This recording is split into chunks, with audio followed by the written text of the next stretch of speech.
light is on.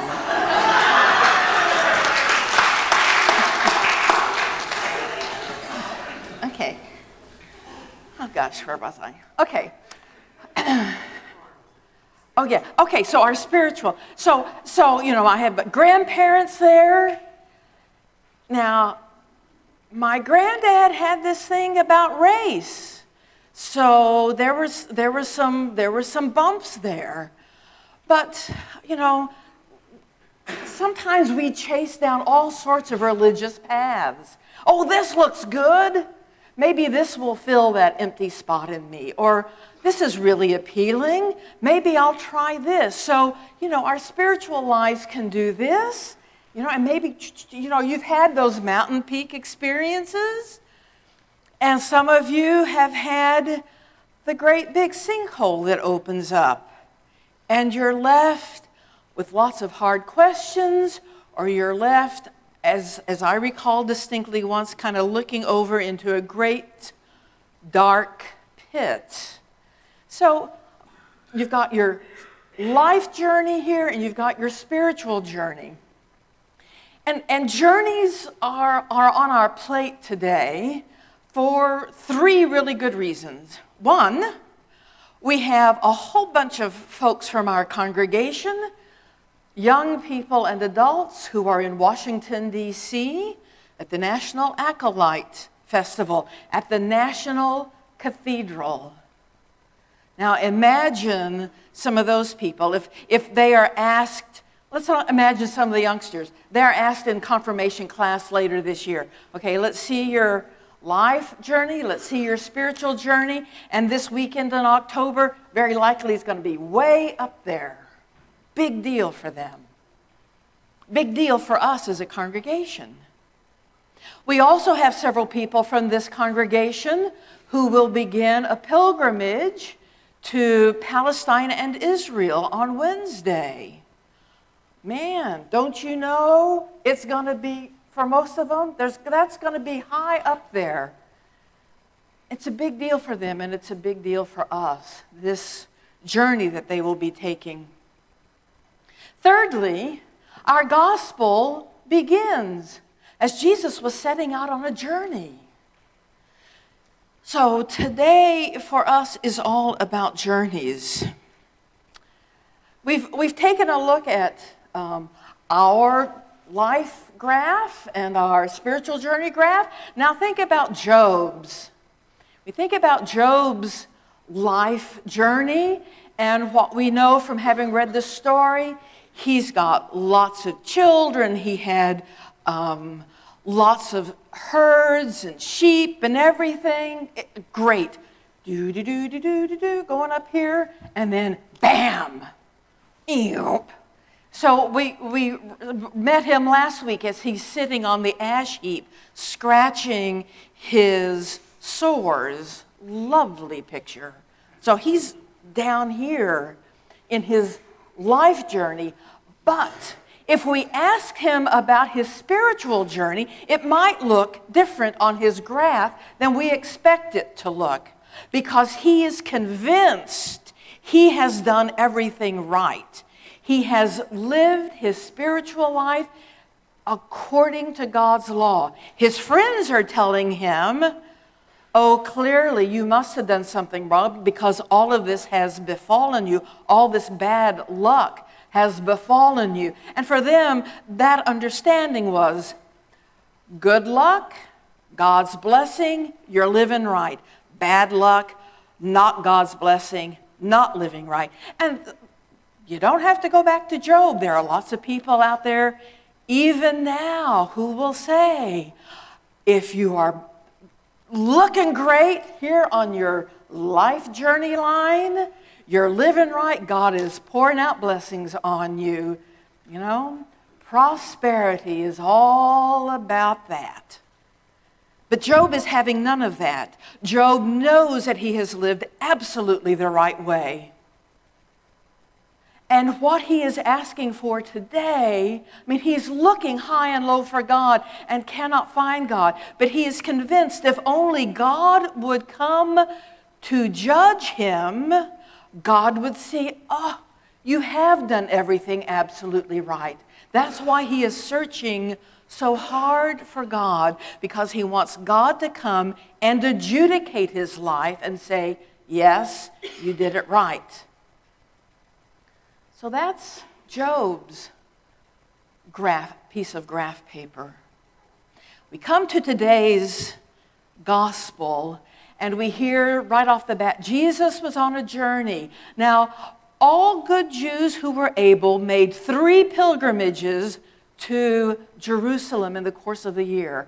There were 3 festivals that were very, very important. And then for those festivals, if they were able, they made their pilgrimage to Jerusalem. Jesus is not on one of those pilgrimages now. Jesus is on the pilgrimage of his lifetime. He is headed to Jerusalem for his last days. So he is on a journey. And in the midst of this journey comes a man. Clearly, he's been on some kind of a journey. He's heard about Jesus, so he has come to Jesus. Now, it is just a man in this gospel. This is not the rich young ruler. It is not a rich young man. All we know from Mark's gospel is that it's a man who comes. He comes to Jesus, and he kneels before Jesus. And this is a posture that so many of the people who come to Jesus for healing take. They come to Jesus, they kneel, they ask for healing. Healing is expected. He doesn't say that. He comes, he kneels, and he says, "Good sir, what must I do to inherit eternal life?" What must I do to inherit eternal life? Well, in this day and age, you can do lots of things to get yourself in and out of a will. You know, you don't do quite the right thing, out of the will. But in Jesus' day, all you had to do to inherit was to be born first and a male. You inherit. And he comes and he says, what do I have to do to inherit? And Jesus enumerates some of the laws, some of the Torah, and yes, I have done all of this. I have done all of this from my youth. He had good grandparents. I have done all of this from my youth. And I can just imagine the disciples over on the side saying, yeah, really? All of it? You've kept it all? Yeah, right. But he's convinced that his spiritual life has been like this. I have done it all. And the text tells us that Jesus loved him. This is the only place in the Gospels where it mentions Jesus loving somebody. And he loved him. You lack one thing. Just one thing. Think about all the things that I lack. Think about all the things that you lack. Things done and left undone. Things said and left unsaid. And he lacks only one thing. And Jesus says, go and sell, give, and come. Then we learn that the man had much, and he goes away sad and shocked. You lack one thing. You lack trust, is essentially what Jesus says to him. That's the thing you lack. He has done what was expected of him, and now he finds out, oh, there was one thing. He does not have the trust that once he has gone and sold and given and followed, that he will have all that he needs. Now the disciples are confused because, like Job's friends, they look at this man who had much and they think, clearly he's being blessed. Clearly he's done all the right things. How could Jesus tell him he'd missed the mark?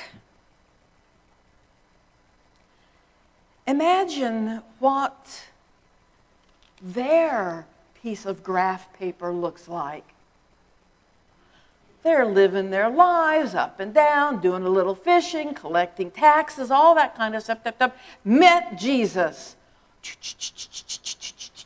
Up and up and up. But now they're very confused by what he is saying to them. We have left everything to follow you, which looks for all the world like, yeah. They've left everything. They have nothing other than Jesus and their lives of discipleship. How hard it is, Jesus says, how hard it is for those who are wealthy.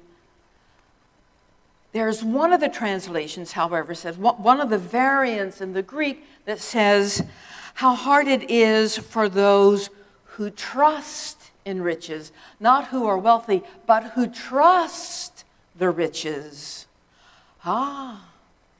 It's a trust thing here. The one thing, trust. So as we examine our own lives and we look at them on the graph paper, where does trust fit in with your highs and your lows? Trust in your life journey. Trust in your spiritual journey. Where does that piece fit in? This week I encountered, came across a poem of a poet that I don't know really, but clearly he could have been there, someone in the crowd, one of the disciples, because he got it, if he had been a disciple. It's named, the poem is named The Way It Is by William Stafford, who died in 93. And if I had titled this sermon, as folks are wanting us to do these days, because it looks better online, I would have titled it The Thread. The way it is. There's a thread you follow. It goes among things that change, but it doesn't change. People wonder about what you are pursuing. You have to explain about the thread, but it is hard for others to see. While you hold it, you can't get lost. Tragedies happen, people get hurt or die, and you suffer and get old. Nothing you can do can stop time's unfolding. You don't ever let go of the thread. So it doesn't matter. You don't let go of the thread. You don't let go of the trust. You can be like Job and you can accuse God and you can ask hard questions. Questions like that sword, the word as a sword in the reading from Hebrews that separates bone from marrow. And you hold on to the thread. And that thread is discipleship. And that thread is trust. Nothing you do can stop time's unfolding. You don't ever let go of the thread. It's your journey. It's our journey. Hold on to the thread.